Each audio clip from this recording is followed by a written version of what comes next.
Okay. Pretty good. I'll keep an eye on the lobby while we chat away. But yeah, thanks everyone for joining. First ever high fives. Thanks for joining us. Yeah, excited and nervous actually, strangely. We've done so many things like this, but We've got so many friends here, Sarah. I know. Well, I know what you mean. I know what you mean. Nervous energy, right? Yeah, it's good though, isn't it? It's exciting. Yeah, really pleased to be able to bring this on online. We've been talking about this for about 6 months, haven't we, Keith? Yeah, back and forth. You're so skilled with the virtual, events that you've done before, and I've had the honour of being part of Spug for a while as well, another user group, which is fantastic. And again, Stu's with us today. And the rest of the team do a great job there. But yeah, like you say, we've been talking about this for quite a while. Although Franco's just blown the lid on that. Of course, don't tell me. Hashtag don't tell Keith. When did I first start blabbing about this? I started getting, just to give everyone a bit of context and don't tell Keith, we started planning this user group probably 6 months ago, and I just started telling people about it. I think maybe August time. I think I was telling Anna and Charlie, and Keith told me off for blabbing, but because I thought, and again, I might be wrong here, my memory and everything, but I thought it was, let's keep it a secret and have this big launch, big surprise, no one will know. And then, like, as the weeks went on, other people were like, oh, I've heard about your new user group. Oh, it sounds really cool. Looking forward to that. And before I knew it, more people knew about it than I realized. But hey, people are here, so it worked out well. I know. So we're here, and we did want to continue on some of the themes that we've had in previous virtual groups that we've had before. And diversity has always been quite important to us both around the sort of speakers that we've got coming in. We're a global user group, but we're looking for diverse speakers. And we're keen to encourage not only those known faces that we see at the conferences that are confident in speaking, but also new speakers coming through as well. So we're encouraging that actively, and Keith kindly put offer to mentor on the application form as well. So if there's anybody out there that hasn't spoken before, then definitely reach out and we will look after you. Fantastic. Thanks, Sarah. Yeah, and then I think just to confirm the cadence of events, which doesn't actually make much sense because it's Thursday today, but Keith and I both started new jobs this week. So we're not busy enough, are we? Right. So we wanted a few days, but going forward, it's going to be the first Tuesday of every month. So we've got a schedule there. We've got some cool speakers lined up for future events. But today it's going to be the session that we gave at Scottish Summit along with Franco. So I'll be starting off with some information on how to prepare for your next move, just some CV and LinkedIn advice. Keith's going to talk a bit about permanent and community, and then Franco's got quite a big slot at the end, 45 minutes, talking about freelancing, how to get into that, and I'm sure there'll be lots of questions around that as well at the end. Great, thanks, Sarah.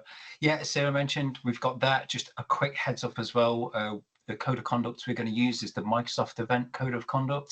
It's a pretty straightforward one, which just says, be respectful and nice to everyone. If anyone's got any issues, just reach out to me or Sarah. But we've got a lot of community friends here, so I'm sure that won't be the case. Sarah did mention there as well, the sessions there. Again, we enjoyed this session so much at Scottish Summit that we really thought it was a good one to kick off this with. And we know that, people based all over the world or couldn't make Scottish Summit, didn't get a chance to see it, but we did get really good feedback on the day, didn't we, guys? It seemed to go really, really well. So, yeah. And Franco has slides today as opposed to slide, which I'm excited to see. That's right.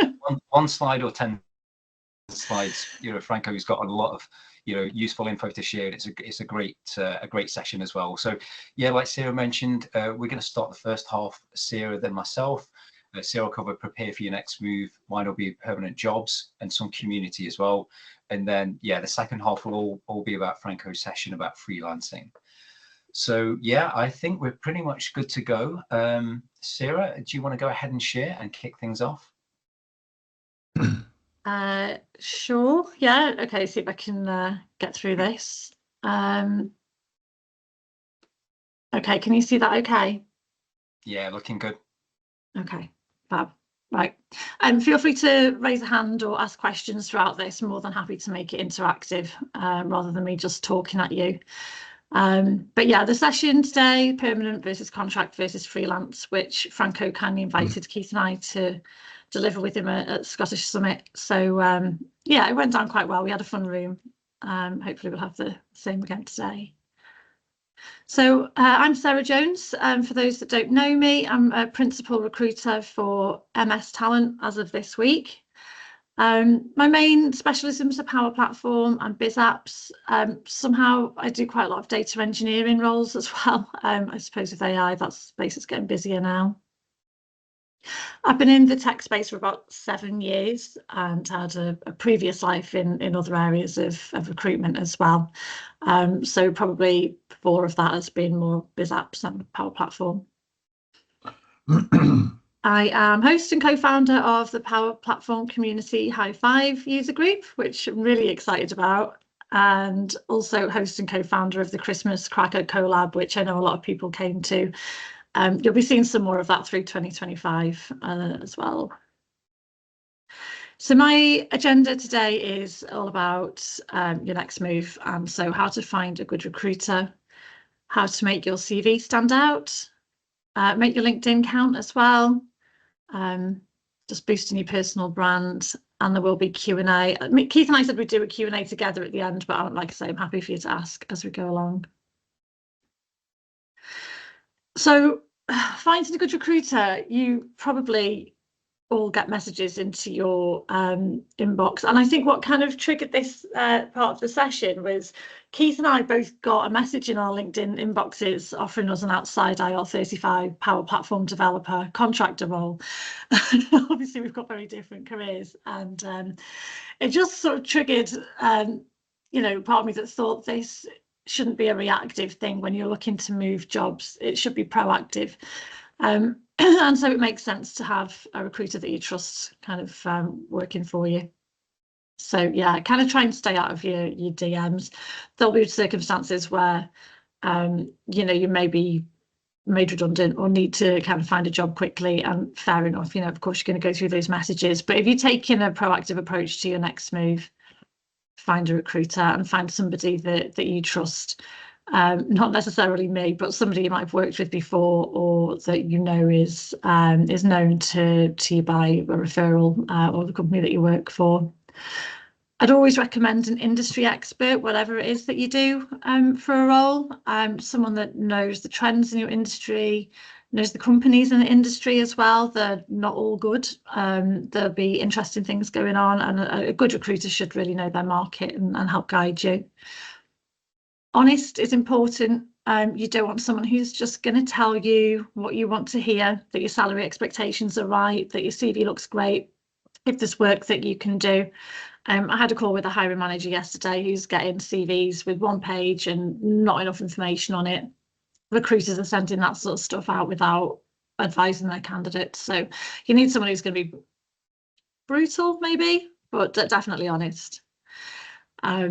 And knows you as well. It's really important that that person knows you and what motivates you. And we all have different lifestyles and different motivations. So it could be your, you know, your family circumstances. You might be looking to move to a different technology. There could be some change in structure and strategy and tech strategy. You know, any of those motivations, you know, a recruiter should really know that before they move you jobs. And this all takes time. As well, so someone that's going to give you that time to get to know you.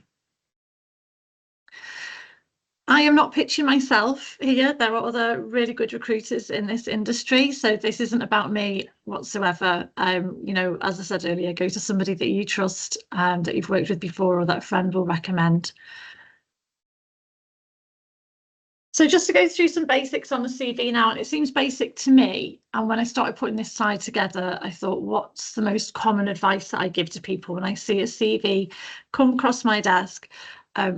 What conversation do I have? And this is with senior candidates as well. This isn't just, you know, anybody. These are hiring managers that I have to kind of go through this advice with. So it's quite common.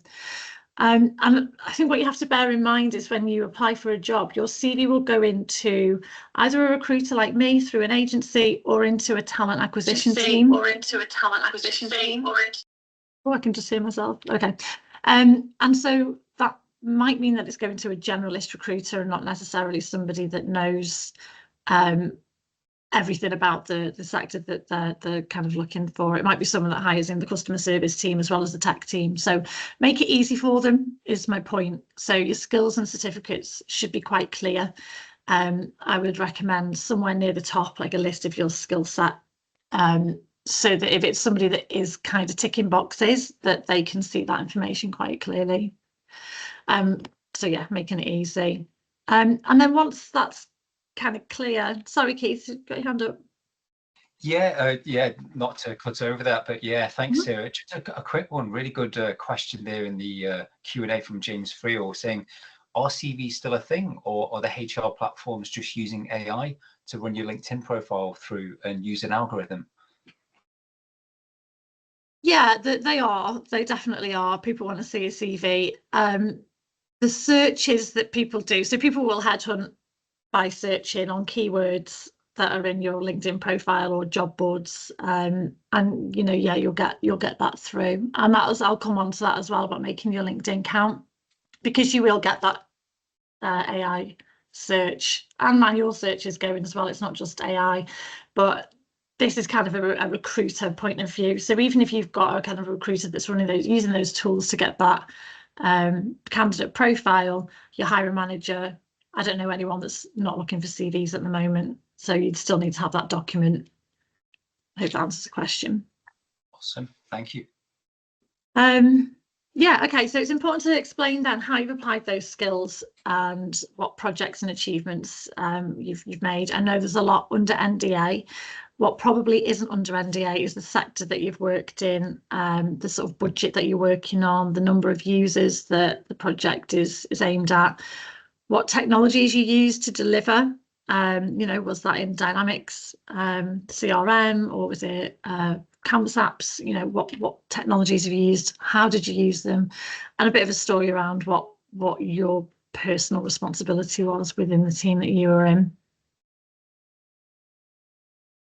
So kind of less important, the profile, goals and ambitions, but I'd say that you kind of want to start giving a bit of personality now. So if you've got relevant projects, relevant skills, what do you want then? So make that clear. It's there for a reason. People want to know a little bit more about you and your personality.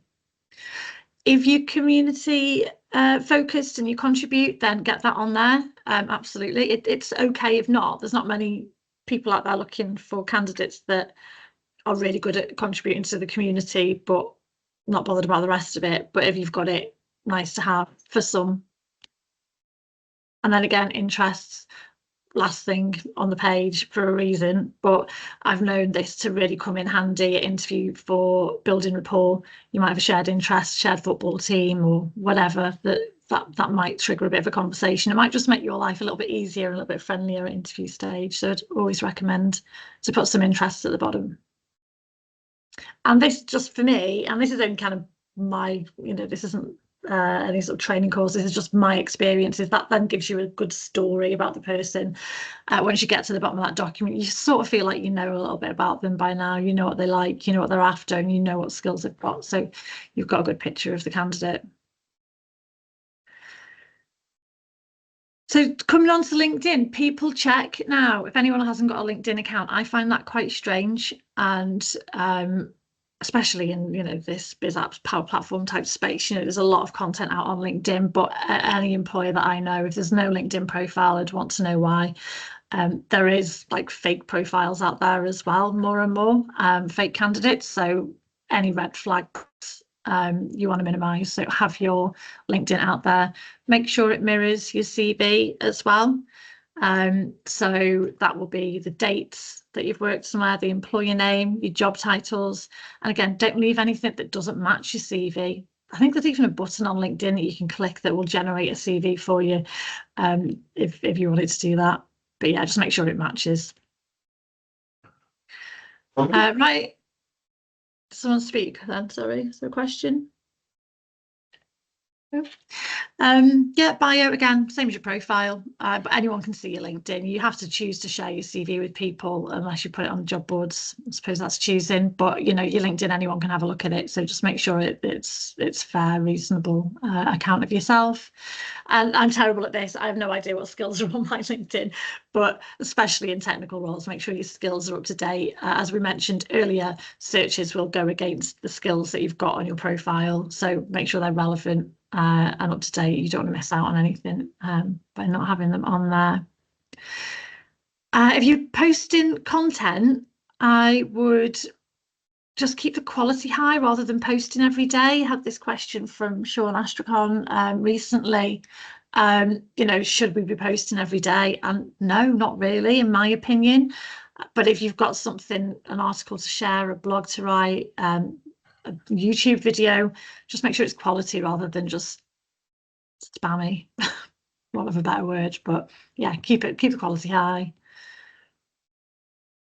So on personal brands, community is not for everyone either. Speaking, blogging is great if you enjoy it. Some of the best people I've placed don't, you won't know them. They're in Microsoft partners, chugging away, loving the tech, not blogging. But if it is your thing, then you know, make sure people can see it, and yeah, get on your CV as well. If there's a company you're interested in, I'd always recommend engaging with their posts as well. You can press the follow button on the company page. You can follow the CTO, the tech leads, people that you're interested in, and kind of see what they're talking about, what's relevant to that company. And then, you know, engage and then give feedback on it as well. Obviously, be kind with that feedback. There's no need to not be. But, you know, if you like something, explain why you like it, you know. And I don't know any speakers that have been on any of the events that I've hosted that haven't wanted feedback or been grateful for any kind of feedback, no matter how experienced they are. So I'd definitely send a message, and you'll be amazed how quickly you can make friends in this space if you don't already do that.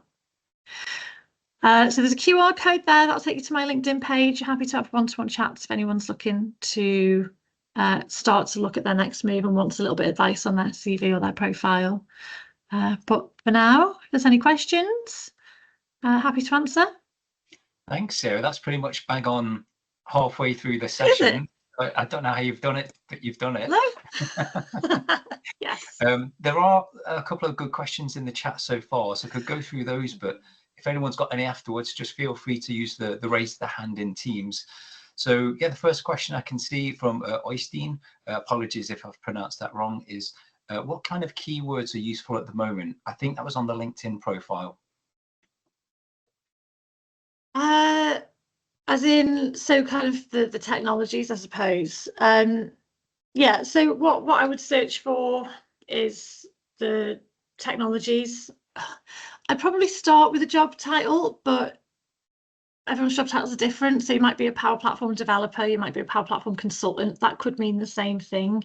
You might be a senior functional consultant that's doing some architecture and then be okay for an architect role. So I'd recommend making sure if you're doing architecture, have architecture in your profile. If it's development, have that. If you're working on model-driven Canvas apps using Dataverse, just make sure all of those keywords are in there if you're working with it.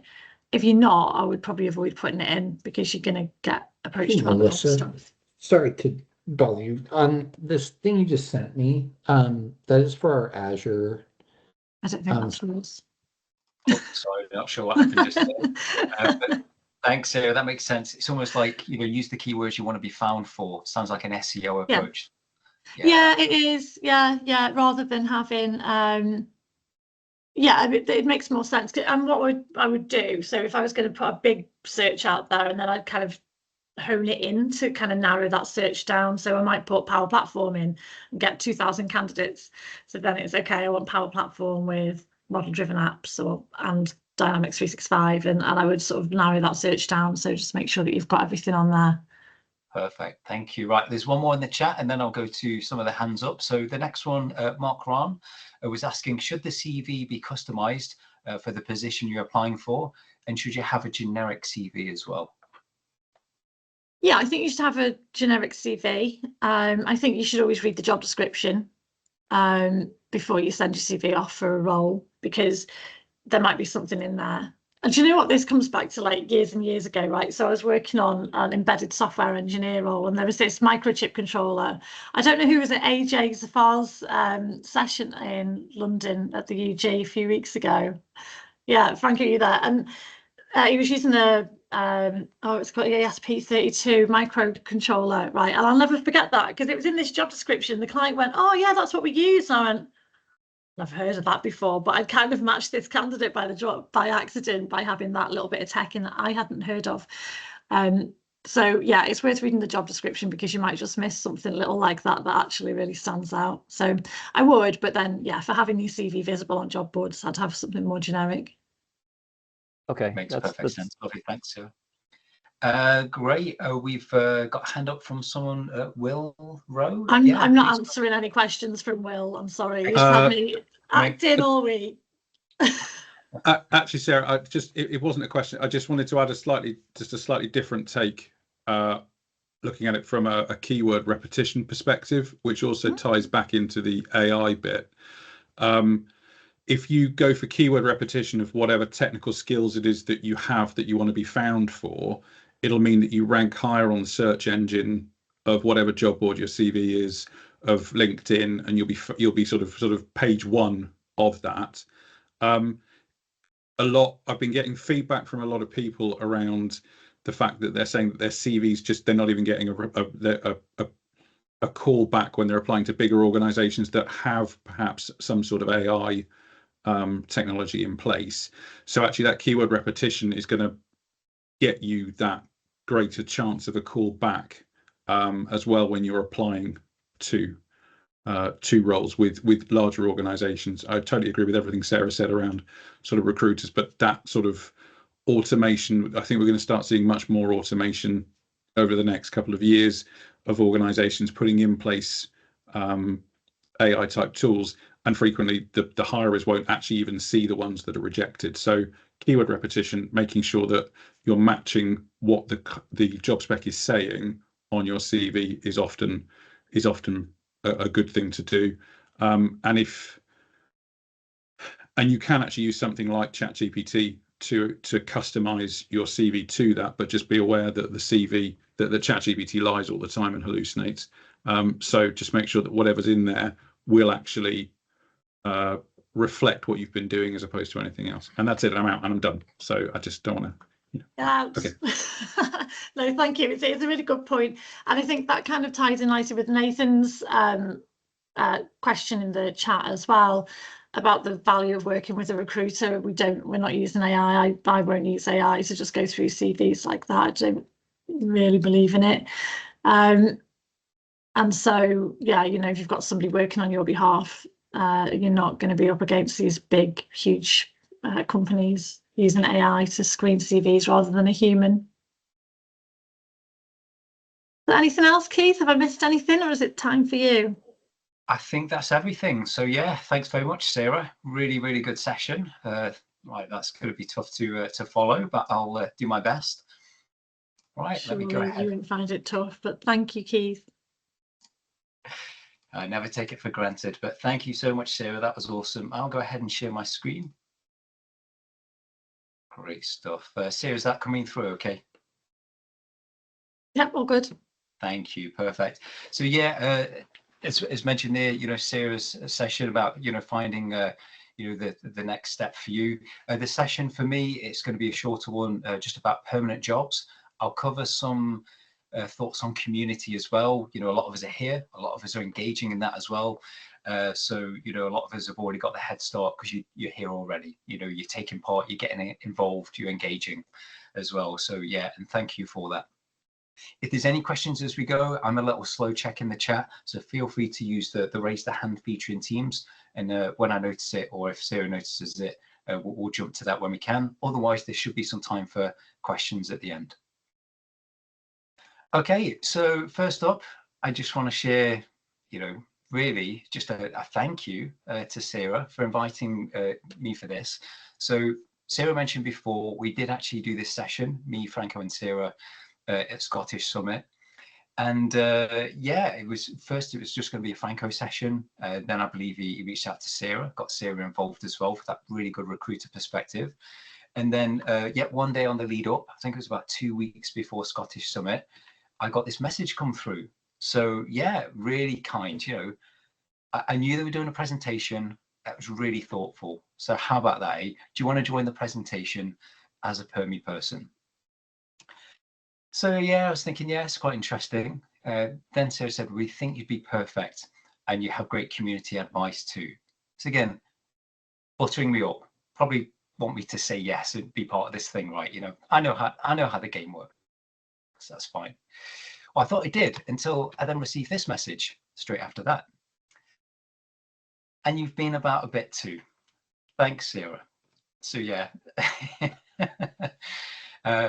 There's a lot of ways you can read into that, but you know, really grateful The for nicest possible way.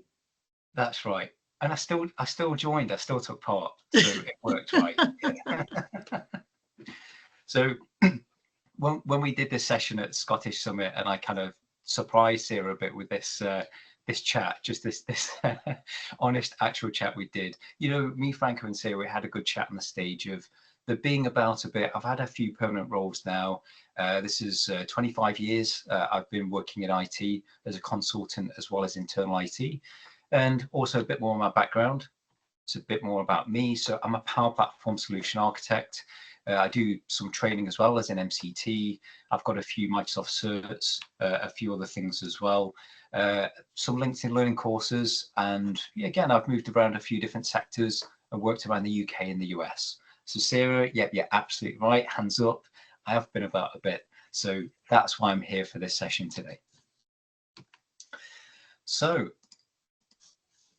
first I want to start with, and Sarah's covered a lot of this really well, to be honest, is thinking about what do you want for your career as well.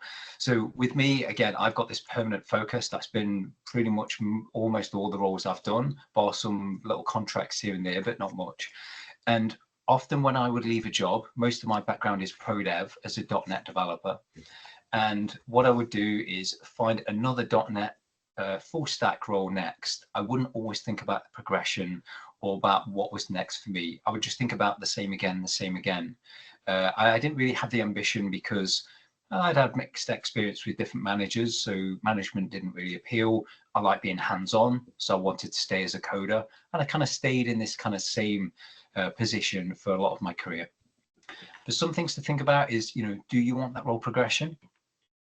Do you want to move or get another role because there's more money? Totally, you know, a valid reason. Absolutely. Do you want to learn enough to go freelance? And we'll learn more about that from Franco later on as well. There's also contracting as an option. Next up is working with a different tech stack. You know, the last few years, I've actually transitioned to low code and mostly Power Platform, which I've doubled down on now. I can use some of the pro dev with that, but it's, you know, I've changed the tech stack and I found it's been a really good fit for me for many reasons, but I won't go into that too much just yet. Do you want to work somewhere with a different culture? You know, I think many of us have experienced that one, some more recently than others, but, you know, it might not just be the right fit for you. Or it might be that you want more time for community work, or you might work somewhere where they support community efforts a bit more, or have more role progressions, more structure. There's lots of different reasons you might want to move. But also it's important to say, are you happy where you are? You know, I've got a friend that and someone I mentor as well. They're very happy in the role they've got. They're a functional consultant with a Power Platform. They've got no intention of moving at all. They're really happy with the role. It's really fulfilling. They love it. So, you know, it may not be that you need to look to move. Another thing along those lines, I mentioned the tech stack move. So for me, thinking about things like your unique selling proposition or USP as well, there's some things here, you know, there's some examples I'll show here. Obviously, everyone's situation is different. I know there's some great people on the call like Sharon, who's got a wonderful blog. Fantastic, recently became an MVP, very well deserved. You know, really active member of the community. And, you know, along those lines as well, Nathan Rose, super active in the community. Hopefully I'm going to get to see him at MVP Summit this year, as well as many other friends as well. So there's a lot of people who bring a lot to the community, but it's also thinking about, Nathan was on my podcast recently. He has a background, he went from sales and he went into technology. He's going to be great with pre-sales and dealing with people, dealing with customers. He's got those other skills he can bring to the table. So things like this, do you have a strong technical and soft or essential skills background as well? Have you got leadership skills or come from that background that you could use as maybe a team leader role or, IT management in some form? This one's a bit anecdotal. This is my experience of, do you work in low code, but you've got pro code or pro dev skills as well? That could be brought to the table with things like plugins or PCFs and things like that as well. So that's really kind of the extra string to my bow, or how I would see it at least. Also, do you know several tech stacks as well? We've already covered COBOL in the chat, but also you might know all the cloud stacks like Azure and AWS or GCP and other things, as well as say the Power Platform or as well as Dynamics. Many of these things can be brought together and combined, or combined in a new way if you're pioneering a new approach. So just think about, what's different about you? What extra could you bring? Next up is a book recommendation as well. It's called Don't Read This Book, but despite the funny title, it is one of my favorite books that I've had throughout my career. And it's not just been in terms of jobs as well. It does mention there about time management for creative people in the subtitle, but really I'd say this is useful for anyone. So for me, this was useful to think about, what are you good at, but what do you love doing? And can you combine that? So a few years ago, I used my, art and illustration skills, use those with the tech skills that I have. Again, skills there as well, maybe, but I brought them together so I could be, creative and technical, and actually started a game development company that I ran for a few years. So it was good fun. It actually just started as a hobby. It wasn't intended as a full job, but it was just a way of, again, bringing a few things together to get the passion back for me, something that I'd really excel at and enjoy doing. And actually, I was part of a BAFTA program, which is quite big here in the UK. I've made a lot of good friends and networked, and people I'm still in touch with today. People who work on Grand Theft Auto, people here in Edinburgh, people who do really big things in the game industry. So, taking that approach, thinking about that. Also, the book is really good. It's quite visual and descriptive about what you enjoy doing, what can you make time for, and things like that. So I'd really recommend it. Really great book. We talked about community before as well, so I'll touch upon a few reasons why you might want to contribute towards the community. A lot of great folks here. I mean, again, I'm looking at Sarah, Franco, many others. Nathan, Stuart, Baxter, who co-runs Spug. There's lots of really cool stuff. There's a lot of ways why people might want to contribute. So some examples here, you might want to share knowledge with others, and honestly, that's a big part of my session today. Boosting your personal brand, hey, that's totally valid as well. And, getting out there is, getting your name out there as well. You might want to network with others. That's really high on my list. And that's the thing I really enjoy the most about the events. And actually at Scottish Summit, Franco had the good suggestion afterwards. We all did a high five in the corridor because it went so well. And that's where a lot of this name comes from, this user group, because, we were networking and being part of something fun. And we knew that when we was on stage having fun, a lot of people watching us taking part were having fun as well. So that's a big motivation why we started this user group. You might want it for personal growth. That was a bit how I started. I actually started with Azure when I was doing community. And that was for me to say, can I learn enough about these Azure services that I'm going to be strong and confident enough to present on them as well? So it kind of forced me to, kind of push myself and do that. Next up is to try something new as well. That's totally valid as well. You might want to give something new a try. For me, it was presenting to start with initially. Other people here excel with blogging or, running user groups. Could be to demonstrate that you're a subject matter expert as well. Could be to document knowledge for your own reference. I know many people who blog then may face a similar problem a year or two down the line and do a Google or a Bing search, and their own blog comes back to them as well. So, it could be that that's useful paying it forward for yourself as well as others. Could be to improve communication and presentation skills. You know, that's, you know, again, a win-win if you're a consultant or you deal with customers or others as well. Super, super useful. And also, again, you know, to get opportunities or make money. You know, there's been times when I've presented, or I know others have, and they've actually had offers for freelance work or you know, employment offers, or, you know, let's chat some more after the session as well. So that's entirely, you know, a valid option. So in terms of community activities, there are, you know, many different ways we can. Of course, we're presenting right here, but you can also help on forums. You can do blogging as well. Again, we've got some experts in the room already with us right now. Helping on forums, actually back to that one, that's one of the favorites for me.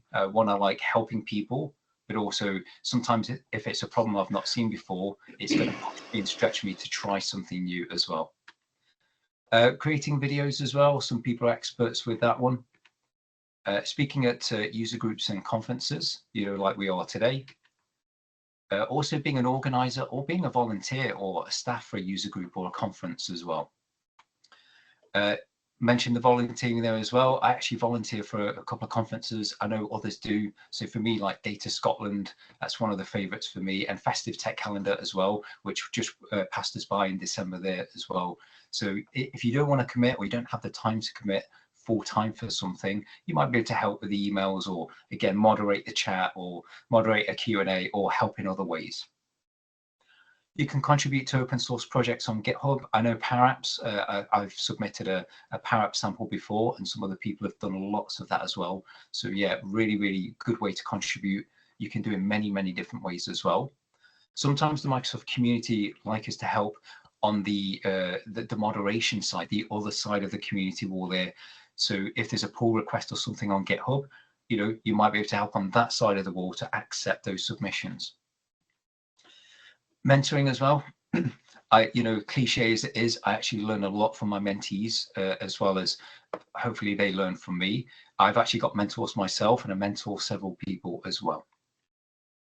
Being active on social media, I do know many people who do this, and even WhatsApp groups to help others with questions as well. It's so important, really, really useful. Another one as well is creating or being part of a podcast as well. I've done that for a little while, for just over a year, and it's a lot of fun. It's really, really good. So can highly recommend that one. One thing I'll move on to as well, just before we get to the break, before the main course, that is Franco's session, but using that unique voice and perspective, it's a bit like going back to the USP we talked about, where if you've got a background, so some folks here you might recognize some of the faces. You know, Nat is awesome. You know, she's got a different background entirely. You know, again, I've got some creative skills. Matt used to be an accountant as well, has been one of those career switches. And Angie and many other people, you know, love music, songwriters, or come from different backgrounds. So it could be that directly or indirectly, you might be able to combine those backgrounds that you've got when you do a blog, or when you present, or no matter what you do. Nothing in terms of the community, but as well as, you know, just in terms of permanent careers as well, is also looking, if you are a permanent employee, how can your employer help you? Have they got any benefits or support? So, you know, will they contribute towards any of the community activities that you do? You know, some of them do give learning and development days that you might be able to use to attend a conference. You know, can they contribute towards any exam costs like the Microsoft exams? Some might fully or part pay towards them. You know, or they might do on the first attempt, but if you need to do a retake, you personally pay. You know, sometimes these are up for asking your employer, can they help you? Another one as well, I know, you know, money is a factor, but many of us are very busy people these days. You know, whether you've got dependents or commitments at home, you know, so sometimes time is the currency that we've got.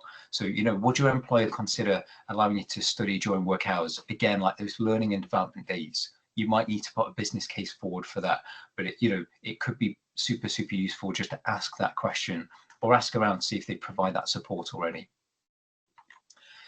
And it wouldn't be a session if I didn't mention Copilot. So yeah, apologies for this, but you know, all the generative AI services are available. Yeah. But you know, genuinely just asking those things, you know, this example question I've got right here. I'm a Power Platform FC. I'm an architect. I'm a consultant. What career progression options do I have? What training would you recommend? you know, what's my next step? You might get some food for thought. You might get some good ideas there that are really worth looking into. So, hey, why not utilize that service? One thing that I'll finish up with as well is there are some really good courses and kind of mentoring programs and challenges out there.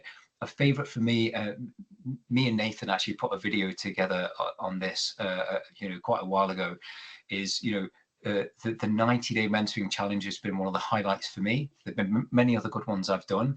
It is a paid course. It's not free.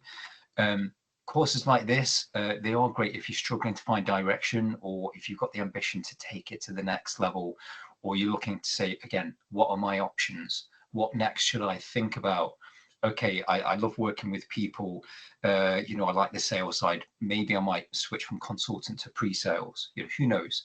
But there's a lot of good food for thought and a great chance to network with you know, with other people. So I met great people like Nathan Rose, Anna Black, many others, you know, through this challenge. And they were just on my cohort. There's other cohorts before and after with other great people on it too. So Mark and Meg Smith run this one, you know, many years in the industry, thought leaders, super experts. The link for this one, I just noticed a question in the chat, is 90daymc.com. Highly recommend that as well. If you do know anyone who's been on a course recently, I don't think I have mine, but there may be discount vouchers as well. So if you do know anyone, sometimes I think when I did mine, it was a year ago now, so mine's not valid anymore, but there were some discounts given out if anyone wanted to join the course. Again, I should say other courses are available. This is, you know, dedicated to mentoring and looking at those next steps, delving deeper into the community side. What can you do? What would you want to do, if any at all? It's absolutely fine. Just a quick one on that, Keith, on the 90-day mentoring challenge. If you listen to any of Mark Smith's podcasts, he always offers a voucher discount just by saying whatever the podcast it is. So just listen to one of his podcasts and you'll get a discount if you're interested in the 90-day mentoring challenge. Pro tip. Thanks, Sharon. That's really good. Yeah, that's really good to know, actually. So yeah, good another good reason to listen to the podcast, which is brilliant as well. And he's had some, you know, real big names and real stars on there as well. So there's a lot to learn from that podcast. Really good. So yeah, if you're still with me, thanks for sticking with it. We've made it to the end of my session. If anyone's got any questions, we don't have time, you know, we can cover some just now, but if it doesn't get answered, do scan the QR code, reach out to me and connect with me online. Always happy to help out as well. Or if you think of something later, please do that. So thanks so much. Everyone dropped off, Keith. Sorry, there's no questions. There's just 3 people left, was it? Right, yeah. So I'm joking. That was really good, thank you. Oh, thanks, folks. Yeah, is there anything jumping out in the chat there, Sarah? I've not. There's a couple. Mark asked, this may be wrong for both of us, I don't know. What areas in the Power Platform do you feel is lacking in focus in the community that if someone learned would be a beneficial skill on a CV, so voids in the community knowledge base? That's a tough question because there's so much content out there, isn't it? There is. It's a great question as well, but I think you're right. Someone asked me that about a year ago, and someone was saying, oh, Copilot, it's going to be a big thing. It's still fairly new. I don't see much content. Jump on it. Now, I think that boat may have sailed a bit, but you can still add your own voice and contribute by any means.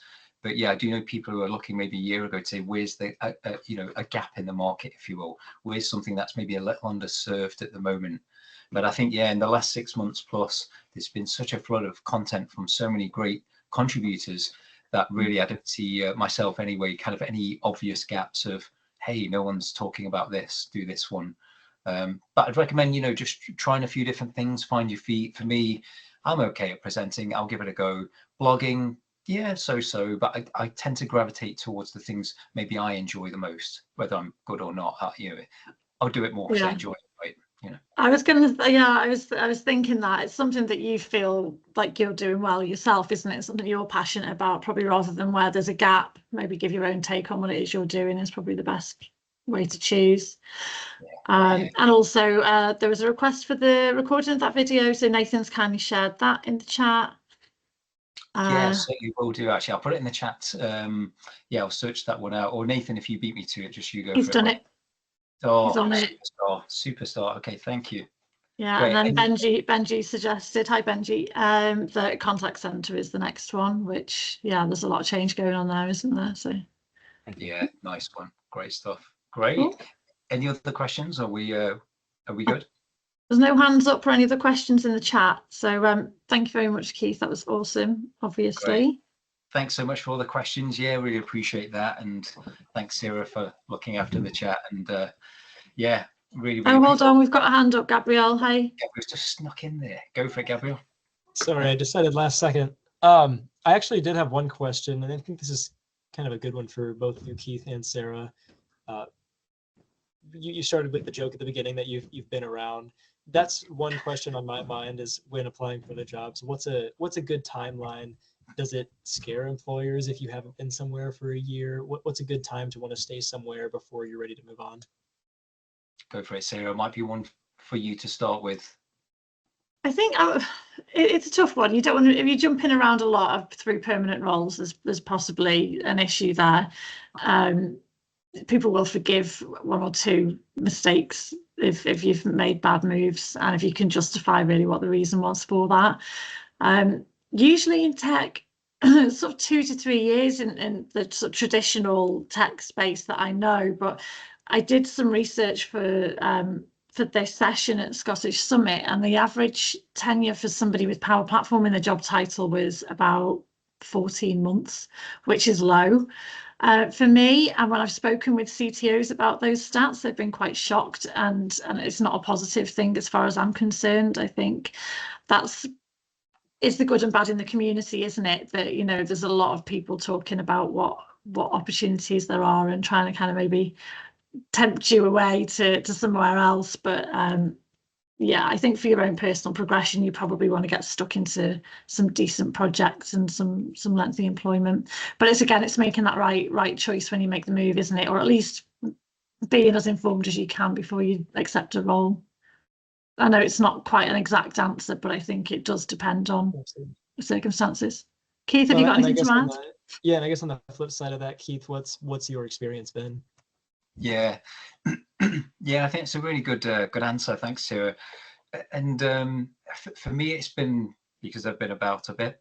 You know, there's been a few moves where, you know, I've moved from the UK to the US. It was my job took me there to the headquarters for a pharmaceutical company. So I still stayed with the same company, but it kind of cut that tenure short just there, if you will. I've had a couple of jobs where I've been lucky enough to be headhunted in the last few years. So again, they can be good answers to give if the tenure was a little short, or, you know, it wasn't the right cultural fit. I've certainly had that at least once as well. So I think, yeah, Sarah mentioned, if you can give good answers, you know, and yeah, I've got some friends who've moved, you know, quite a few times in the last 3 or 4 years, but they've all got great answers. You know, it's been cultural fit, or they've gone for the next rung in the ladder, which their current employer could not offer, or they've really wanted to scratch the itch of trying contracting or freelancing. So they said, look, no time like the present, just go for it now. So, you know, there's many good reasons to move on. I think some roles I've had have been there 5 years plus, and I've got many roles where it's between the 1 and 2 year mark. But I think everyone's journey is different. But yeah, good question though. Really good. Thank you both. Nice one. Thank you. Keith, we've had James and Judy have just snuck in. Can we give a couple of minutes and then go to Franco? Yeah, a couple of minutes and then, yeah, a couple of minutes, go for it, guys. James up first, I think. Yeah, it was just when you mentioned headhunted, it was just an experience I've heard in the past where someone was headhunted and then their career in that organisation stalled out because it appeared to be the thought that, well, if we were able to headhunt you, someone else can headhunt you in the future, and therefore it's not worth investing time in progressing your career. Is that something that you've come across, or was that a bit of a anecdotal one? That if you get headhunted once, you don't get trusted? Yeah, no, it's a great question. I mean, yeah, there could be many reasons to switch, and it could be such a tempting offer, or, you know, where you currently stay, you know, they can't compete with it. But you're right, you know, it's also think about what's best for you. And if it's, you know, if someone does approach you, it's the right role, and you can't fix it where you are, or you can't get the same opportunity where you are.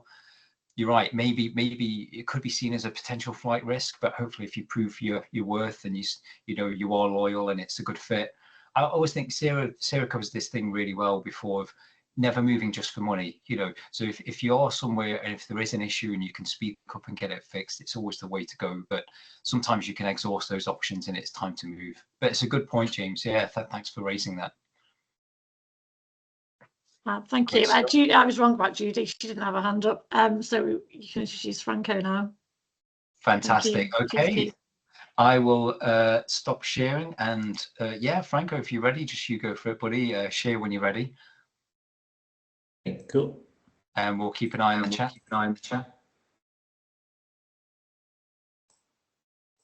Just a moment.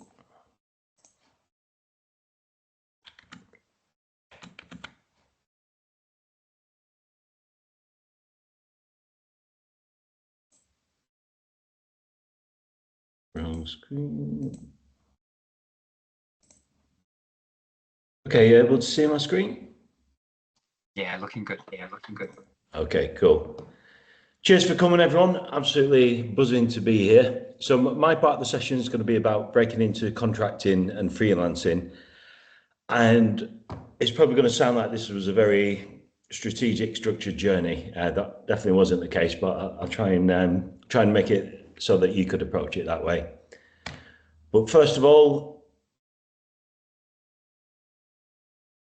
I'm just about this excited to be on with my community heroes, awesome people in the audience, and my good friends Keith and Sarah. So wicked, thanks for being here, everyone. Thanks for having us. So very quickly, I'm Franco Musso. I am a freelancer. I've never really done a permanent job, but I've got a lot of experience in contracting, in freelancing, and I'll take you through some of the many jobs that I've done in the past. I love to travel, which has been a big part of fueling my freelance journey.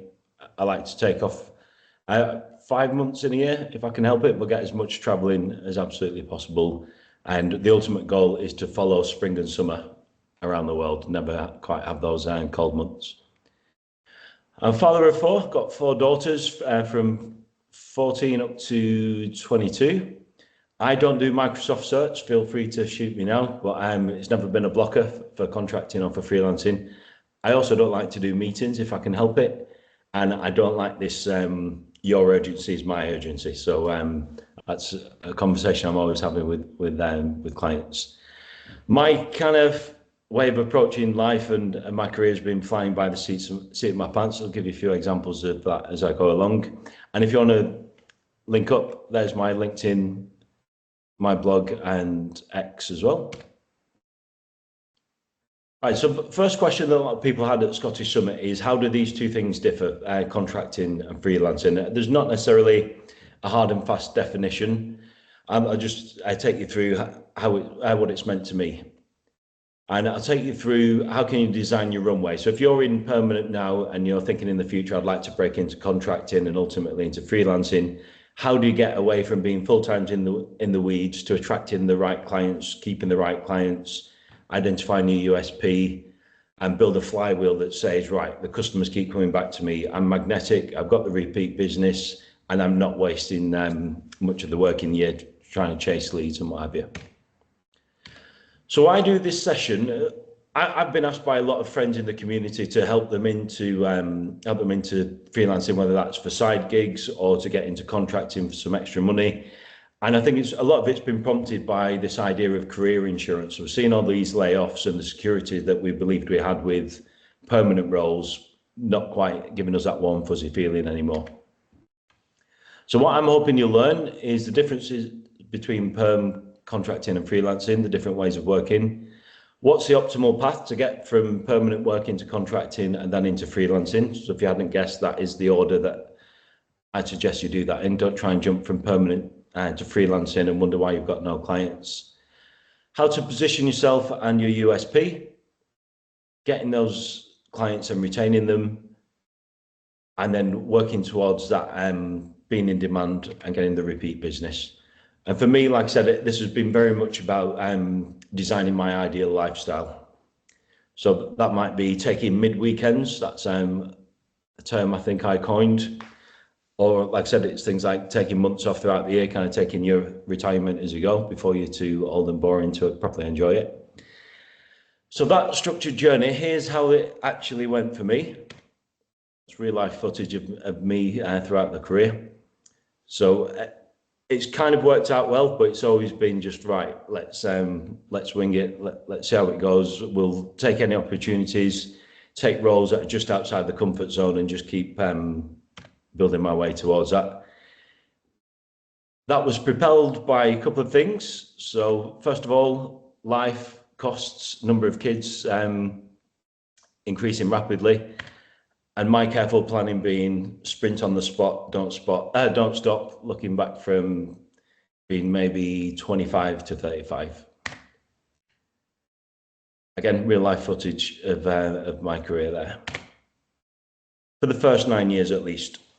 So I've been there, all the tough stuff that you guys have likely been through, burnouts, the crazy periods, doing months back to back without the weekends, burning the midnight oil, all that good stuff. So here's how I see the difference between permanent contract and freelance. Maybe go through some of the positives and negatives and how you make your way from one to the other.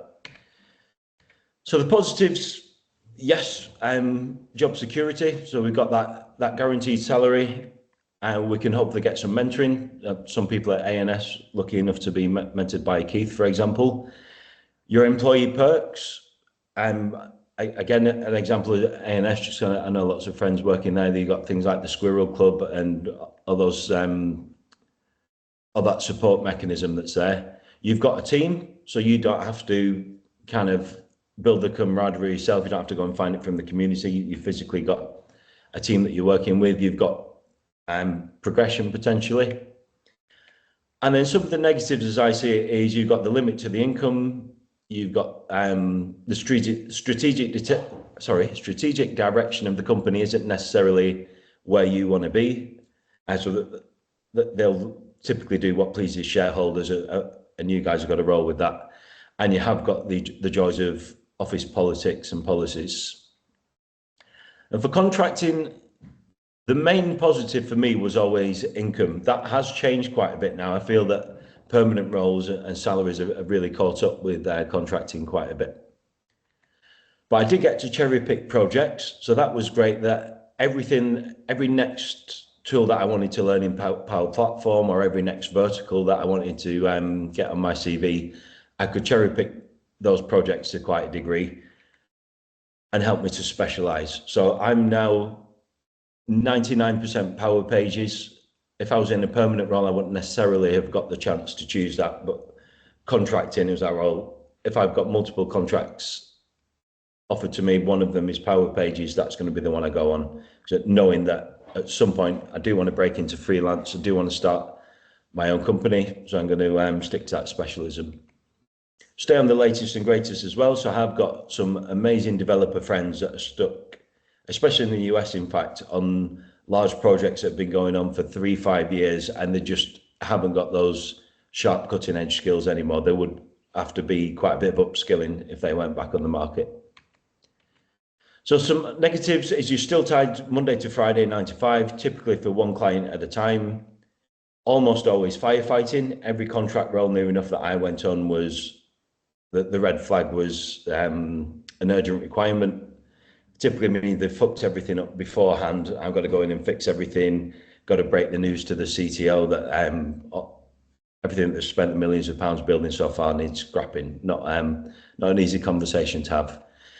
You've got things like your company admin dealing with legislation like IR35. It does introduce some headaches. It's not just, right, I get to work on all the cool stuff and get hands dirty.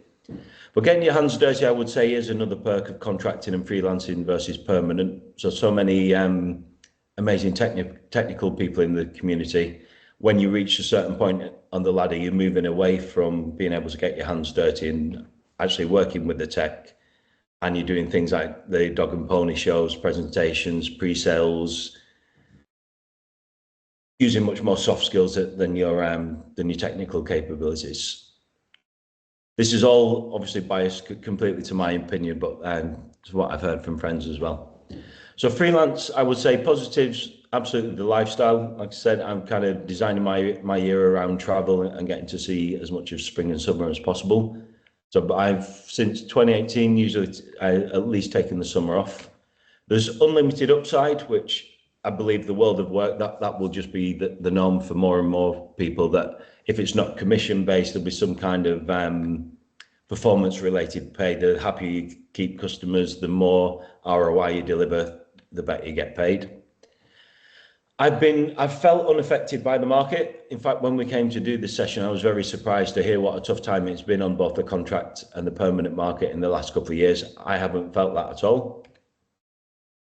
Business development gets easier by the year. So I've got the benefit of all the repeat business. My name's out there more and more people finding my content. So I'm having to put less and less effort to go and win the business. That's finding me. So the longer you stick at it, the more benefit you're going to get. So the negatives being from scratch. So when you first break into being freelance, the time it takes to get some traction, to find the clients, to get your name out there. The workload can be very much feast or famine. So I've just had a pretty crazy November and December of work. Can't moan too much because I've took the 5 months off, as I said, but there are clients that I've chased all year that I had no urgency until it's like, right, the year's about to end and we all want to go live in 2 weeks. And it's like, shit, how do I make that happen? And that's kind of, some of that has been giving them a bit of tough love, like I say, to say, unfortunately, your urgency can't be my urgency, and my customers that have carefully planned, I can't just push them to the back of the queue because you've read your head. So I would say your goals, if you're moving from permanent to contract, I would say is a pretty smooth transition as long as you've got some money behind you. If you've got something to demo, go through some other tips shortly. But if you're looking to make the leap from contract to freelance, what I would say your goals are to have 10 customers that want to continue to do business with you. So that might be 10 3-month contracts you've already done, or 10 6-month contracts you've already done. Typically, I find you do a good job, you launch, you get them live, you've done some handover training, but they haven't usually got all the skills in-house. They want some way of continuing to engage with you. So that's a great position to be in. That means your phone's already going to be ringing. You've already got some work for when you make that leap. You're not going to tumbleweed. Niche down. So I don't believe such thing exists as a freelance jack of all trades. So like I said, for me, it's very much power pages and power pages that look good. So kind of tying that with some user experience and web dev skills, and build some assets as well. Don't be going into this with no tool set. So I'll take you through that in a couple of slides, what I consider my tool set to be, and how that can make each project more profitable and quicker to complete as well. And also, massive tip, have some demoable examples. So if you can't demo your USP, if you can't demo the slick apps that you can build, it just doesn't go down well, especially at the pre-sales or the interview stage. So even if that means repurposing something that would otherwise be behind a login wall, would otherwise be protected by NDA, have a go at recreating something in a developer environment, get something that you can show off. So for me, that was a Spotify clone that I built. That won me maybe my first 10, 15 projects. Was just a passion project that I built with my children, and then retrospectively seemed like quite a clever thing to do because I had something to show off and something that was a good example of pushing those UI UX capabilities. There's something that I haven't mentioned there. So I've said apart something that Irfan mentioned at Scottish Summit. I mentioned permanent contract freelancing. I haven't mentioned building a mega corporation or starting my own Microsoft partner or practice. But the whole reason for that for me was it was about getting away from that burnout and the constant rat race, and getting into something where I can design my my lifestyle, rather than, well, I'll just go and build the mega corporation and still spend all that much time and having to commute and work 9 to 5 and all that good stuff. So I'm not boring you going through all of these jobs that I've done in the past, but suffice to say, I've been around as well. So I've worked in tons of different industries, inside and outside of tech. Going back, I've had a job since I was, I think, 11. At various times I've had 3+ jobs at any one time before I got into the freelancing. But I thought useful to mention after Gabrielle's question, for those of us that have been around, where have we been, what have we done? But I find a lot of benefit that I can bring, having worked across different verticals and across totally different sizes of business.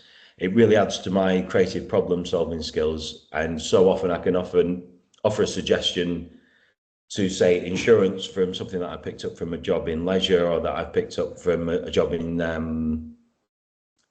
finance, in car sales, even working at McDonald's. There's all kinds of different left field stuff for one industry that is totally obvious for others. So firstly, very quickly, some tips for contracting. So if you're going into contracting, I would say, first of all, absolutely be hungry, prove yourself, keep adding the value. And I always treated every month like it was my probation. So it was always, right, I want to earn my right to be here next month. I want to earn my right to get that extension at the end of this. I would add to this as well, it's a meritocracy, so don't take it personally if you're not extended at the end of your period. It may well be that you've delivered all the value they want out of you. It may well be, well, you didn't deliver what we were hoping you to do, or the project didn't, and therefore that's it. It's the best to remain, and to be blunt about it. Empower others where possible. So you never know who it is that's going to be the hiring manager next time around. So I've got some customers that I've had for 10 plus years, quite junior people when I started, and now they're hiring managers and heads of departments. It's great to not have to like, oh crap, hope it's not such a person I've got to deal with that I treated badly. I know that I left a nice feeling with them, that I helped them along in their careers. Very important. I'd relate this to James's question as to whether CVs are still a thing. So for me with contracting, absolutely. I had a 20-page CV full of case studies, loads of details about what were the challenges, what did I deliver, what was the ROI, all this good stuff. But yeah, I would say write the case studies as you go. It's so hard to overlook detail retrospectively, whereas when you're in the weeds and you're in the thick of it, keep a case study going. I'd usually do it in Apple Notes. Be way too long to start with, but it's much easier to trim that down at the end than it is to try and think back, like, what were all the struggles, how did we get around them, blah blah blah. So sounds obvious, but be a pleasure to work with. Again, you want to be front of mind. You don't want to be, oh crap, I'm going to have to bring them in again, as much as a pain in the backside to deal with. You want it to be front of mind and for positive reasons. And going back to Kamal's question, I think a useful one that we kind of discussed, Sarah, Keith and I at Scottish Summit. So the question being about what's the market look like in January, I would say with contracting and to a degree with freelancing, you're at the mercy of mercy of the market and timing. So for example, helping friends into work over December can be a nightmare because everyone's looking to be away for Christmas, so you can't get to the decision makers. January, everybody's slow coming back in and trying to find their feet. And then often by the time you get to speak to that decision maker, they're waiting for the budget to come in April. Then when August comes, everyone's away on holiday. There's just all these quirks you kind of have to get used to as a contractor. Whereas permanent, you're making that leap once and you might get 10 years, 20 years out of that effort you've put in, rather than here it might be 3 months, 6 months, 9 months. But yeah, do bear in mind that if you've got the chance to stay in a role over Christmas, that I would recommend you do. Right, so benefits of freelance. I would say, like I mentioned before, I will speed up a little bit, that less affected by market conditions. So I haven't felt any of the effects of the slowdown in the market in the last few years. My demand, in fact, has increased a lot, and I've had to turn down a lot of work. When I was a contractor, frustrating, like for example, I want to buy a house, I want to do some overtime, it was always met with suspicion. Plus you, pardon the French, you might have come across permanent staff treating contractors like twats, like they're there to raid the company bank account and skin people alive rather than bring in some just-in-time skills. And the ladder in the career progression for me in permanent work was usually towards management and more admin heavy things, and as I say, getting away from hands dirty and creative aspects. So that absolutely wasn't for me. So freelance means that I can still still bring in that big income, but be able to do the bits that that keep me interested and excited. Got more control over what I can charge as well. So I definitely found with freelancing, there was a particular market rate that people had in mind per role, as if every functional consultant was as good as every other functional consultant, or every solution architect is only as productive as any other solution architect, where with freelance, much more control of that. I'd also say as well, designing your lifestyle, no quibbles around remote working. I think I've been on site maybe 5 times in 5 years. That might be an exaggeration, maybe 10 times in 5 years. Usually 90+% of the time I get to use my own hardware. So I have become a snob when it comes to laptops and coffee. In fact, I get to choose my own coffee at home. And I get to align the work that I do with what I want to learn.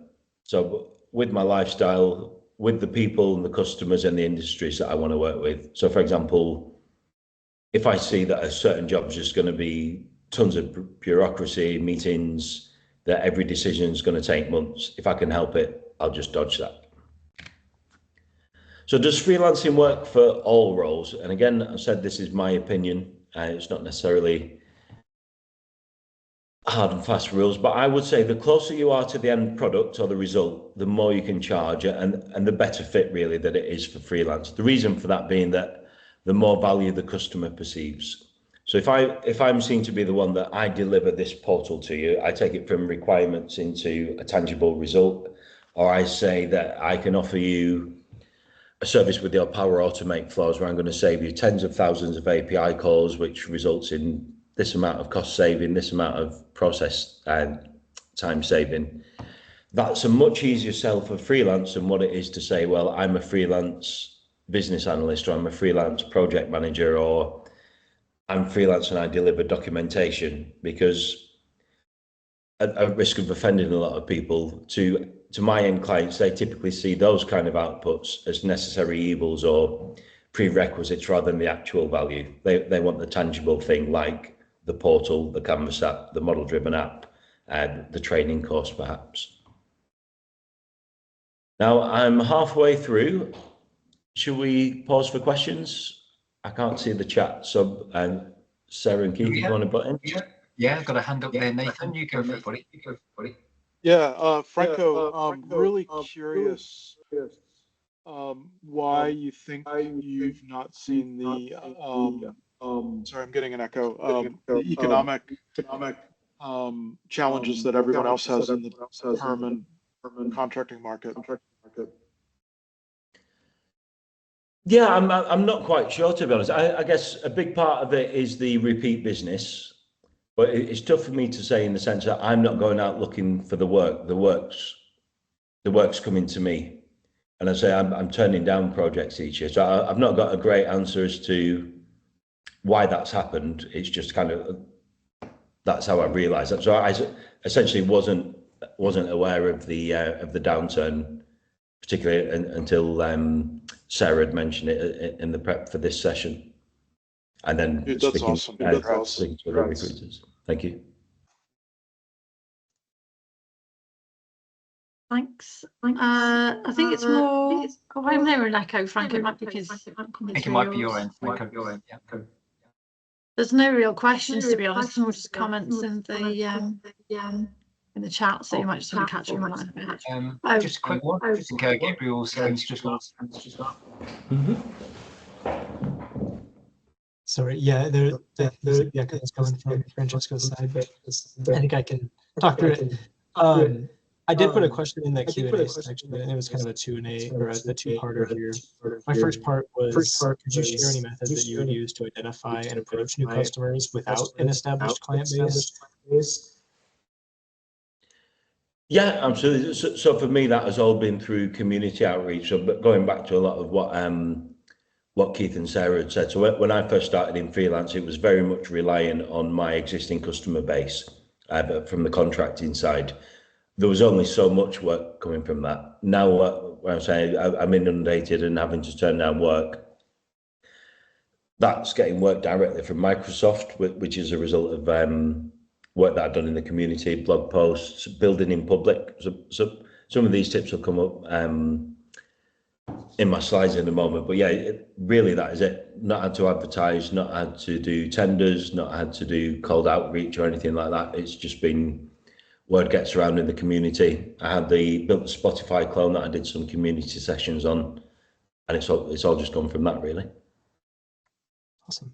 Yeah, and then my second part, maybe you can talk more on this later. I'll let you get through your slides. As a father of two myself, security for my family has been top of mind when considering contract or freelance. And I was wondering if you'd like to talk a bit about your experience on your experience. Yeah, absolutely. So for me with contracting, I've sacrificed so much valuable time with the kids. I'd be typically having to work away, all but my probably last 6 months of contracting was working away. So I'd be away Monday to Friday. I'd be traveling Friday evening, on the road again like Sunday lunchtime. So really, I had one and a bit days per week with the kids. I'd try and pack in as much quality time as I could. But yeah, that was a massive sacrifice. Now, since I've been freelancing all the time with the world, all the summers together. So yeah, for me, of the two, freelancing's been so much better for that. Awesome. Thank you. No problem at all. Thank you. So yeah, but sorry, Franco, there's a couple more questions now in the chat. Can I just firstly, Nathan wants to know when you're going to New Zealand. As soon as you're ready to have us, we've been pressuring you to do a UG, haven't we, Nathan? We're working on it, man. UG or a conference? Yeah, well, absolutely. Give us a date. We'll be over 100%. Next question. When you say ideal clients, how do you handle that unideal clients? And do you see Power Pages development growing at a faster rate than, say, Power Apps? I would say over Canvas apps, yes. And I would say the reason for that being that the scale of the project. So even if there aren't necessarily more projects, the budget is bigger for Power Pages because you're reaching the customers directly. So imagine with a Canvas app, you might on a large project be touching hundreds of users, maybe thousands of users. On a Power Pages project, realistically, that could be millions. So it might be a passport office. It might be, for me in the UK, that was the police. So there's such bigger scope for it. If you imagine you're indirectly benefiting end customers with a Canvas app or a model-driven app. With Power Pages, again, my biased opinion, I'm getting to impact those customers directly. So I'm allowing them to self-serve, to interact with the workflows 24/7. So yeah, I think, like I said, about the matter of scale. And usually when the business cases come up, it's been on that kind of thing. So how can we take a company that can currently only handle 100,000 inbound calls in a year and make them able to handle 1 million inbound calls a year? Well, it doesn't quite work that way because they can't just multiply their team that much. So they've got to find efficiencies like providing a self-service portal, which is where Power Pages comes in. But that's not to say it's the biggest. So it might well be Fabric. It might be something completely different next year. It's just that's the one that landed for me. Thank you. No problem. Reese Campbell says, how much work would you estimate comes from YouTube or blogging, if any? YouTube for me, because I'm terrible at it, probably 5% of the work that comes in. And usually that's when I've done, not from my own channel, when I've guested on somebody else's. So in fact, I find that much more valuable than my own YouTube content. People have mentioned that they've seen me on the Engineered Code YouTube shows, see me on Victor Dantas' Zero to Hero. So I'd say the guesting, 100% really valuable. Blogs, I get lots of business through the blog, yeah. So I mentioned community stuff. I kind of bundled the blog in with that, but yeah, definitely. Awesome, thank you. I think that's it for questions now, Franco, if you want to carry on. Okay. I will try and pick up the speed, but Sarah, Keith, feel free to crack the whip. Right, so I'm going to go through some top tips now, kind of against the clock. We'll go through as much as we've got time for. This is very different to when I only have the 7 minutes at the end of Scottish Summit. So my we owe you a biggest few tips more for minutes, freelance. Franco. It's recorded, so if anyone has to drop off, we can go over a little bit. Yeah, absolutely. Right, okay, right. So biggest tips. What was so life-changing for me with freelancing? So first of all, going deep on one product. So we mentioned for me that's Power Pages. I'm not a jack of all trades freelancer. I've got some supporting skills, so I know all of Dataverse Power Platform pretty much, but the front door, the key aspect of that project is Power Pages. Building in public is what was pivotal for me, building the Spotify clone. Going async and breaking away from working 9 to 5 for a single client Monday to Friday, that was probably the biggest change, the most rewarding change that I made. And again, going back to how that works with being a parent, such a massive difference. It also meant that I could multiply my income, and it also meant that the more productive I was, the more profitable I was. Whereas sometimes I found as maybe a contractor, the more productive I was, just the more work that I had to do. You can't just sit on your hands. It's right, cool, you've done the work in 2 hours, here's 6 hours more work. Whereas I would, as freelancer, and to be honest, I'd say, right, I've delivered that in 2 hours rather than 8 to the agreed quality. I'm done for the day. I'd also say learn what's the unique value that you add. So what can be done only by you. So this really with them scaling up in mind, that if you do want to assemble a small team or subcontract to other people, learn what it is that absolutely is your special sauce, what is so hard to farm out. You focus on that bit and maybe farm out other things. So for me, I would say that's the creative problem solving, that's the translating requirements into build lists, not necessarily the actual coding or the build itself. And what deliverables do customers value the most? So I kind of touched on this before, that things like the solution diagrams, documentation, workshops, all add massive value to the project overall, but they're not the bits that, in my experience, the customer perceives the value in. They're kind of a necessary step on the way, a necessary evil, a prerequisite, however you want to word that. They don't see the ROI in those things. Absolutely become magnetic. So that would be doing things like the content marketing, appearing at community events, and building in public. You're not going out chasing business, the business is coming to you. So in my case, you think of Power Pages in the UK, or you think of Power Pages that have got a professional look and feel. Quite often I'll be the one that the businesses come to. Where possible, I would say avoid working in real time with a client. So working remotely is a great first step, but you're only halfway to freedom at that point. So if you're still working live with a client, you're so much limiting what you can earn. Spending all your time in workshops and meetings is not going to allow you to multiply your income. So as a freelancer, kind of the opposite of that, asynchronous working is like a cheat code. So as an example, a day of my time costs £1,000. So you might think a day is a day, that's the maximum. Wrong. So if you consider, even to my own clients that are already paying that rate, they perceive, for example, a day's portal development very differently to a day spent with me requirements gathering in a workshop, or when I'm delivering live training. Quite often they'll suggest that should be a lower cost, because clearly they see a different perceived value in that. So the things that customers typically see the most value in with me is the actual development, the coding. As I think it's more the solution in the translating requirements into the build list, but it's all about what's perceived as valuable to the customer. And that's the work that I want to be doing, that the bit where I feel I add the unique value, not the bits that I would just be repeating cookie cutter style from one project to the next.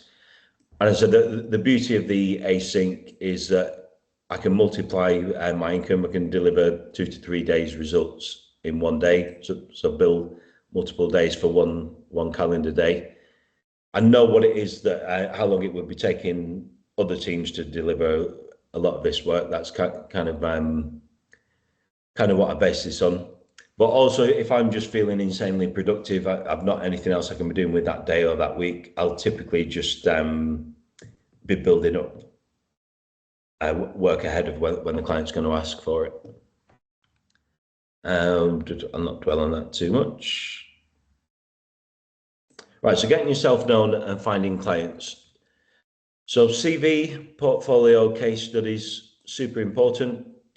So they want to know the challenges you face, what were the headline features and technology you've used, what's the impact that the project made. So that, as I said, I'm keeping an ongoing log of that throughout the project. So it's not a challenge trying to think back to what that was afterwards. Case studies are essentially what make up all of my CV. So I know some people sweat over fitting a resume on one page, for example. Mine's more like 20 pages, and that's after quite a bit of editing. I strongly recommend, as I say, you do that throughout the project while it's all fresh in your mind. And again, if you can, build in public. There's a few times I've had to use the excuse in an interview, well, yeah, I'd love to show you what you're asking for, but it's behind a login wall. I'm not allowed to show it. It's behind an NDA or whatever. I need a better way to address that. So that's why my Spotify clone came along, and also part of why I helped to I volunteered to build the Scottish Summit portal, because again, many times we've got the blocker when customers come to me is we're sold on governance, we're sold on the tech stack, we're sold on the fact that it's Microsoft technologies and SaaS and all this good stuff, but do they have to look as horrible as the Microsoft examples? So it's so nice to just be able to say, here's a quick answer, no it doesn't. So you wouldn't know Scottish Summit necessarily is a portal, you wouldn't know the Spotify clone is a portal, and that's really the last obstacle in their sales process. Right, so repeat business in the long term. The longer you stay, sorry, messed up there. So the longer you stay at freelancing, the easier it is. So that's thanks to repeat business, referrals, recommendations. And a hidden benefit with a repeat business is so much more of it is the useful work. So you're not having to waste time going through onboarding, red tape, reference checks, all that stuff that you're already on board, you've already got the trust, you've already got the relationships, the understanding of the building. So actually you've become so much more valuable to that customer than what you were the first time around. So there's less selling to do as well. So I would say repeat business is the best business, reaping all those benefits. And if you've done a good job, you should already be top of mind. So quite often now I'm hearing from customers that I've done Power Pages projects for before, and now they're asking me, but it was a great experience. We like the way we work together. Can we come to you for custom pages, for Canvas apps, for Dynamics Works, Power BI, Power Automate, whatever it is, or even just hand holding on other projects to help them through the tender process, that kind of thing. So there's so much more reward if you treat each project right than just getting paid for that time that you spent on it. And yeah, again, next time around, I'm not up against competition. I'm not having to interview. I'm not having to discuss rates. So many positives. So treat your customers right. So the other thing that I would say as part of how I've become so productive is keeping this in mind. When you create one thing, you create many things in the process. So I would say at the very least, for every project, there's two outputs. There's what we build and there's what we learn. So if we're not making the most of the learning, we're leaving loads on the table. But we want to build in time to solidify that learning. So it may be technical learning, or it may be a particular process for a particular industry. It might be a design approach. It might be a new topic in soft skills like creative thinking. But yeah, the more you can invest in yourself and take out of every project, the better. Also, I would say a big difference compared to what I've seen with, I'm going to sound like such a twat saying this, but compared to bench warmers on bigger projects is I'll make a point of I'm looking for what's the most transformational thing that I can do. So it's not just right, we've got a list of tasks that the project manager probably all thinks are of equal priority, and you go and cherry pick, get whichever ones you want to work on. What are the easy tick box tasks. I'll be thinking in terms of scale, impact, leverage, the domino effect. So which one of these tasks is going to de-risk the project? Which task, if we break its back now, just makes everything else less risky and more likely to deliver on time? I'd also say as well, I mentioned briefly before, productivity is profit for me. So how can we be more productive in each project? What I will do, rather than, as I mentioned before, we'll get to the end of one project and just scrap that, shut my laptop down, hand it back, move on to the next project, is I'll mine that for value. So I'll be thinking, what code snippets can I abstract? What approaches that we used on that project can I use on others? It could even be things like, not just code, but I would say approaches, design patterns, emails, templates that I've used, slide decks for maybe it's pre-sales or showing art of the possible, all those things. What is going to be reusable on the next project?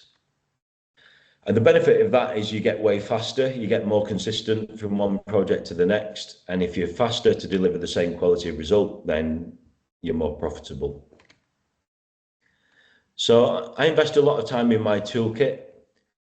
So my non-coders approach, so I'm traditionally a developer. What I found, I could, so a lot of this sounds very obvious, but could just get the code snippet that I've Googled or that ChatGPT's generated, copy and paste it in. If it works, cool, move on to the next task.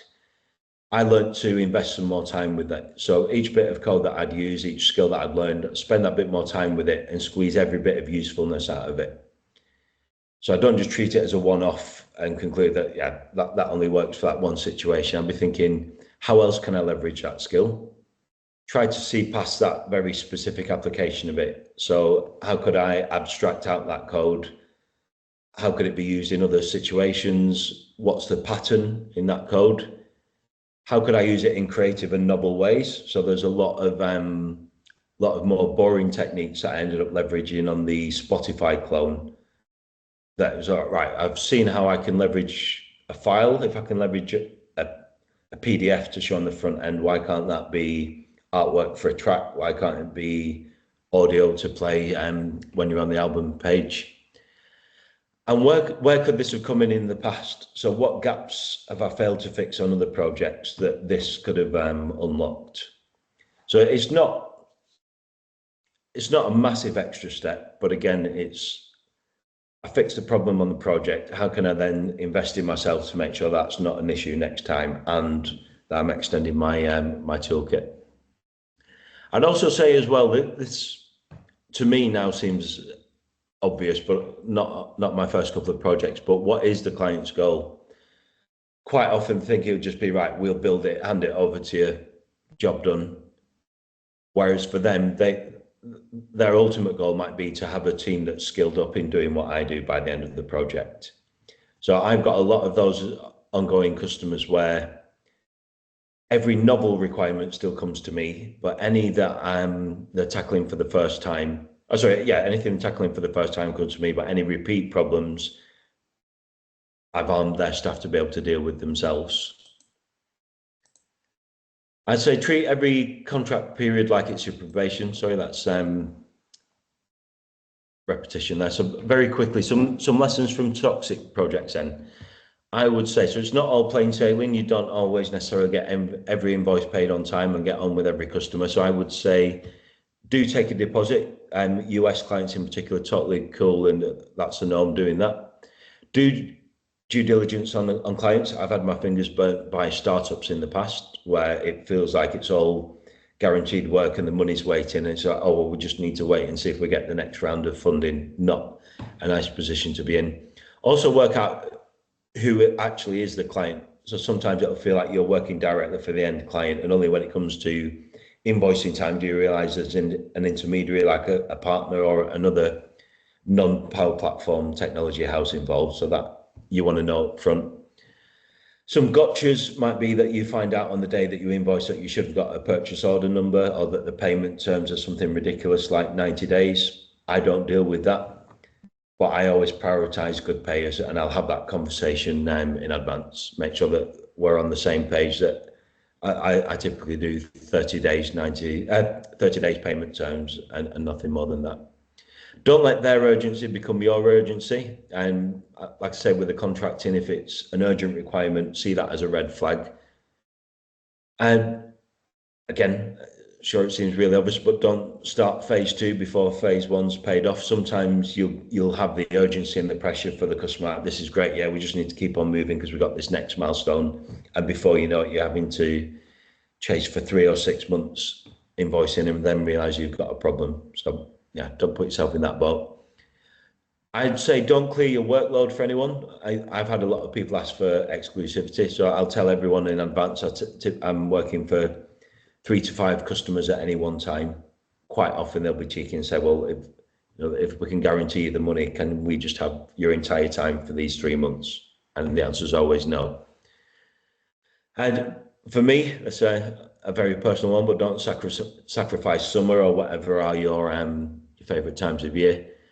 And I would say, again, take that financial pressure off yourself. Don't take responsibility for paying subcontractors. If you are looking to scale up, let them invoice the client themselves and don't let that become your headache.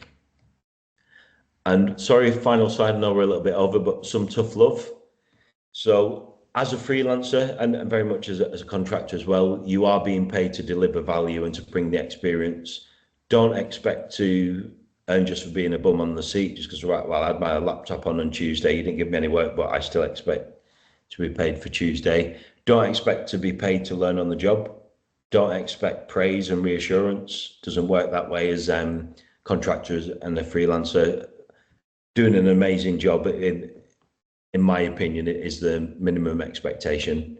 Don't even expect to be given a task list. So quite often I'm asked what are the tasks. So we've never done a Power Pages project before. What is the path from 0 to launch? What are the milestones? What are the tasks? I've got to come up with that. And I would also say, harsh but true, but if you're looking to break into contracting and freelancing and you want to be earning the top dollar from day one before you've got the experience and before you've got the proven skills and the portfolio, it's unrealistic. Give yourself a bit of transition time to work up to that rather than expect it from day one. And breathe.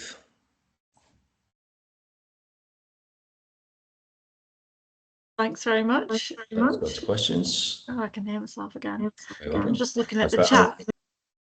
right. There's a question in there, Franco, from Gabrielle, who would love to see a Spotify clone. Do you have a blog post or a YouTube video or something that you can share? I do, yeah. I'll drop that in the chat in a moment. That's from Scottish Summit, I think 2021, when it was pretty fresh back then. Any other questions? I think there's one more in the chat from Mark a bit further back there. Can you talk more on building in public? I mean, we just mentioned there the Spotify clone. Do any clients have you on a retainer with a set number of hours each month that are use or lose? That's from Mark. Yeah, I've got some customers on that basis, yeah, on the retainer and use or lose. But more usually it's project based, largely like it would be with permanent or contract. But yeah, typically that will be the first discussion, and that's how I got moving from contracting to freelancing. That it's awesome, we've delivered, it's on time, we're happy it's delivering the value. We can't afford to have a full-time team on just for the sake of it if we ever do make any changes. So yeah, they're at least discussing how do we have that ongoing engagement. But as I've got such a spread of customers, I'm not feeling the need necessarily to keep doing that continuous billing. It might be something to look at more in future. In fact, so just get that and just drop that link in the chat that I mentioned. So that's my Scottish Summit 2021 building a Spotify clone with Power Apps portals, which is I've put it in the chat. Cool. What Power Pages used to be. Thanks, folks. Great. Any other questions for Franco?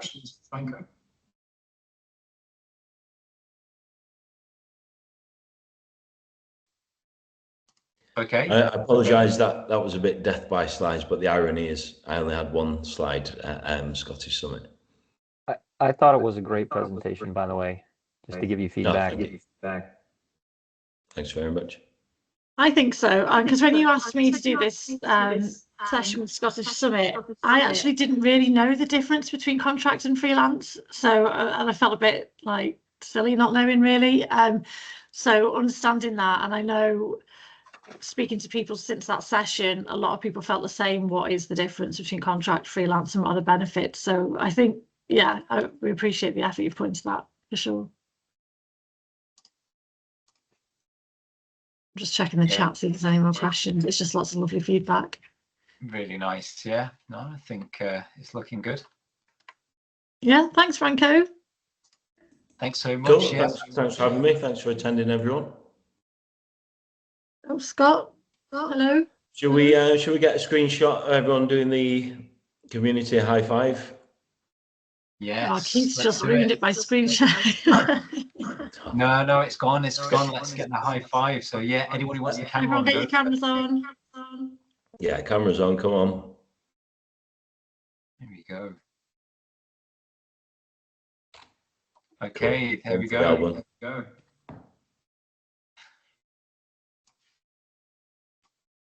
Perfect. Right. Fantastic. We did it. Thanks, everyone.